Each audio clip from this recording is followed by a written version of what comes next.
네, 발표 시작하겠습니다. 오늘 제가 발표할 논문은 Dielectric Confinement Effect라는 현상을 티켓에 도입해서 이 DC 이펙트가 D램셀 트랜지스터의 저항 성분과 같은 정기적인 특성에 어떠한 영향을 주는지에 대해서 조사를 한 논문입니다. 그러면 들어가도록 하겠습니다. 먼저 Dielectric Confinement를 줄여서 DC 이펙트라고 하는데 제가 발표할 동안은 그냥 DC 이펙트라고 말하겠습니다. DC 이펙트를 본 논문에서 어떻게 정의하고 있는지부터 알아보자면, DC 이펙트는 실리콘 나노와이어의 지름이 줄어들게 되면 그 나노와이어를 둘러싸고 있는 다이엘렉트릭의 영향으로 실리콘 내의 도펀트 액티베이션의 효율이 감소하는 현상입니다. 그러니까 실리콘이 작아질수록 도펀트가 활성화되는 것이 어려워진다라는 의미로 해석을 하시면 되겠습니다.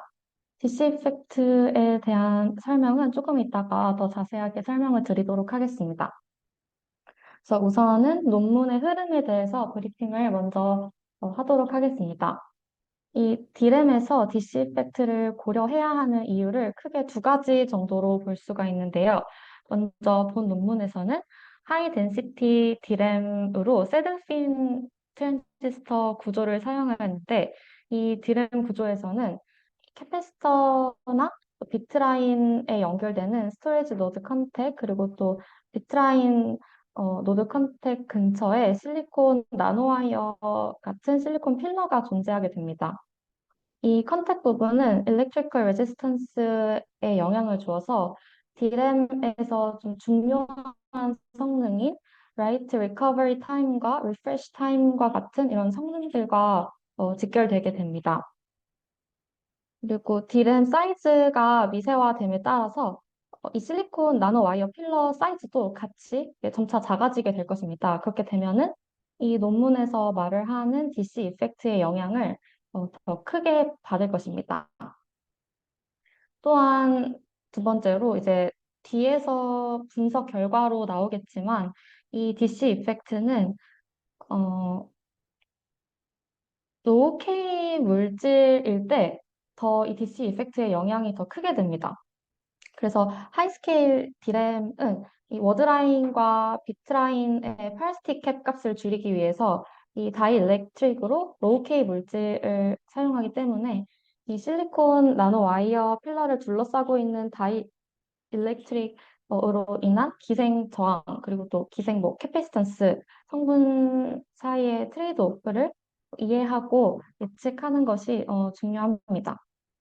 따라서 본 논문에서는 이제 티케드 자체에 DC 이펙트 모델을 적용하고 이 DC 이펙트가 미치는 디램셀 트랜지스터의 외부 저항과 또 그 저항 값의 베리에이션에 대해서 두 가지로 조사를 하게 됩니다.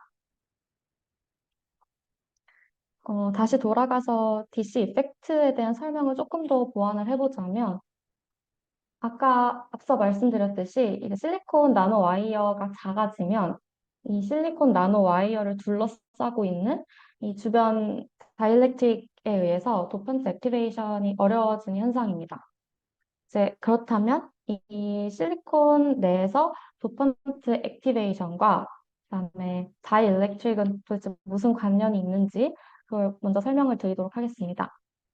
먼저 두 가지 개념에 대해서 말씀을 드려야 할 것 같은데 잘 아시겠지만 이 도펀트 액티베이션은 도펀트가 이온화가 돼서 전자 또는 홀을 추가로 생성하는 것을 의미를 합니다. 그리고 쿨롱 인터랙션은 전기적인 성질을 띠는 두 물질 사이에 작용하는 힘이라고 생각을 하시면 될 것 같습니다. 이 쿨롱 인터랙션이 강하면 이 힘을 극복하고 불순물이 활성화되는 것이 어려워집니다. 다시 말하면 도핑 후에 불순물이 전자나 홀을 발생시키는 것이 어려워진다는 의미입니다. 그리고 이때 알아야 할 점은 쿨롱 인터랙션이 이 쿨롱 힘이 유전율에 반비례하는 그런 특성을 가지고 있습니다. 따라서 유전율이 낮으면 쿨롱 힘이 크기 때문에 이 불순물이 이 힘을 극복하고 활성화되는 것이 어려워지고 다시 말하면 도펀트 액티베이션의 효율이 감소하게 되는 것입니다. 그래서 이런 전체적인 흐름을 DC 이펙트가 내포하는 의미라고 생각하시면 좋을 것 같습니다. 그래서 이번 연구에서는 DC 이펙트를 오른쪽 그림의 이 빨간색 박스 부분에 적용을 해서 시뮬레이션을 진행하였습니다. 이제 이러한 DC 이펙트가 D램 셀 트랜지스터의 저항 성분에 어떠한 영향을 미치는지를 알아보도록 하겠습니다. 이 왼쪽 상단의 피규어 5번 BC 이 그래프를 보시면 D램 셀 트랜지스터 어, 보시면 실리콘 다이아미터가 10나노미터로 동일할 때 이 유전 상수가 7에서 1로 감소할수록 이렇게 자유전자 농도가 이렇게 감소를 하고 이에 따라서 저항값도 똑같이 급격하게 증가하는 것을 알 수가 있었습니다. 또한 저항값 그 자체뿐만 아니라 이제 음, 이렇게 이 그림을 보시면 이제 20나노테크일 때와 이제 또 진화가 되는 이 테크 노드에 따른 경향성을 보입니다. 이 그래프를 해석을 하자면 20나노테크일 때, 이 왼쪽 그래프를 보시면 20나노테크일 때 유전 상수가 7.5에서 3.9로 감소를 해도 베리에이션이 그렇게 크지가 않고 심지어 DC 이펙트가 DC 이펙트를 적용시키지 않았을 때나 뭐 적용시켰을 때나 그렇게 큰 차이가 있지 않습니다. 하지만 이제 20나노테크 이하일 때는 유전 상수가 7.5에서 3.9로 감소함에 따라서 저항 성분만 차이가 나는 것이 아니라 이 베리에이션 또한 점차 테크노드가 진화할수록 악화되는 것을 확인할 수가 있었습니다. 다음으로는 D램이 스케일 다운됨에 따라서 이 스토리지 노드 컨택과 비트라인 노드 컨택의 이 external resistance를 합한 값이 DC 이펙트의 적용 유무에 따라서 얼마큼 차이를 나타내는지를 확인하였습니다. 결과적으로는 그림에 명시되어 있는 것처럼 트랜지스터 사이즈가 작아질수록 이 DC 이펙트의 영향이 점차 커지게 됩니다. 이 결과에 대한 이유를 제가 유추를 해보자면 실리콘이 얇아지게 되면 그 주위를 둘러싼 다이일렉트릭의 영향을 좀 많이 받게 됩니다, 상대적으로.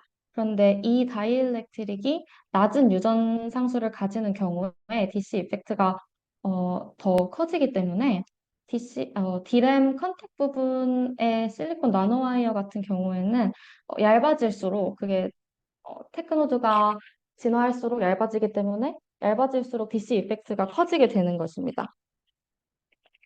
그리고 그 오른쪽 그래프를 보시면 이 D램 성능 중에 하나인 라이트 리커버리 타임에도 DC 이펙트가 당연히 영향을 미치게 됩니다.